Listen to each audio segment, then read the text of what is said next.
அனைவருக்கும் ஆத்ம வணக்கம். இருதய நோய், ஹார்ட் அட்டாக், மார்பு வலி.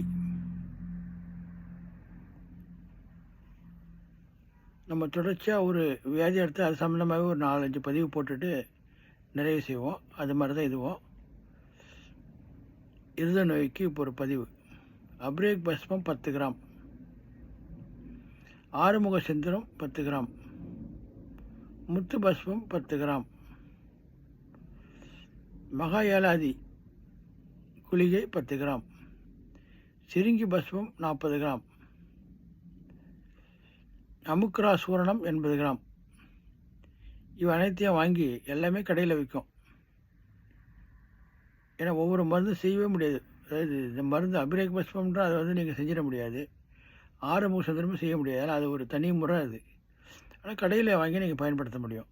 இதை வைத்தியருக்கு தான் செய்ய முடியும். அதனால தான் நான் உங்களுக்கு நேராக உங்களுக்கு சொல்லிடுறேன். இந்த மருந்துலாம் நீங்கள் சித்தா மெடிக்கல் ஷாப்லேயே வாங்கி பயன்பெறலாம்.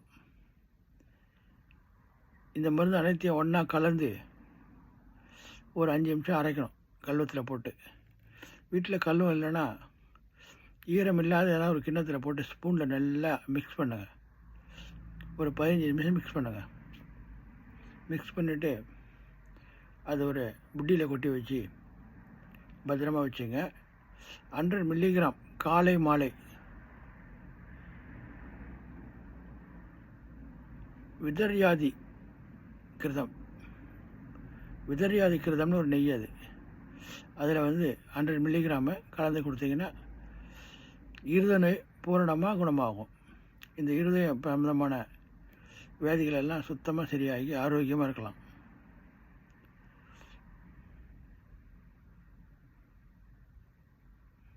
மதியான நேரத்தில் மகா ஏலாதி குளிகை 2 மாத்திரை கொடுக்கலாம். பிரபாகர வடி அதுவும் 2 மாத்திரை கொடுக்கலாம் பகல் நேரத்தில். இதெல்லாம் மிக அற்புதமான மருந்து. இந்த இருதய நோய்க்கு துணை மருந்து இன்னொரு பதிவில் சொல்கிறேன். அடுத்தடுத்து சொல்லுவேன். என்னோடய பதிவு மொத்தமாக கேட்டிங்கன்னா அந்த இருதய நோயின்னு எடுத்திங்கன்னு வச்சுங்க, எல்லா மருந்தும் சொல்லிவிடுவேன். அது நீங்கள் உங்கள் வசதிக்கு ஏற்ற மாதிரி வாங்கி சாப்பிட்டு பயனடையலாம். இப்போ துணை மருந்து சொல்கிறேன்னா இந்த இருதய நோய்க்கு முதல்ல சொன்ன மருந்தை சேர்த்து சாப்பிட்லாம். அதுதான் துணை மருந்து. ஏன்னா ஒரே பதிவாக போட்டுனா உங்களுக்கு புரியாமல் போயிடும். 2வது பதிவு பெருசாக உங்களால் கேட்க முடியாது. என்னோடய பதிவுலாம் பார்த்தீங்கன்னா 4 நிமிஷம், 3 நிமிஷம், 2 நிமிஷம், அவ்வளோதான். உடனே கேட்குற மாதிரி தான் இருக்கும். ஒரு அரை மணி நேரம் பதிவுலாம் போட்டால் உங்களுக்கு இந்த மருத்துவ பதிவுலாம் அப்படி போடக்கூடாது. அது உள்ள சாரத்தை மட்டும் சொன்னால் போதும்.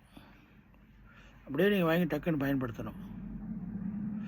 அதுதான் டைரெக்டாக அந்த மருந்தை டைரெக்டாக சொல்லிடுறேன். ஒவ்வொரு மருந்தோட தத்துவத்தெல்லாம் அதோடைய விரிவாக்கத்தெல்லாம் சொன்னால் உங்களுக்கு புரியாமல் தான் கேட்டுன்னு இருப்பீங்க.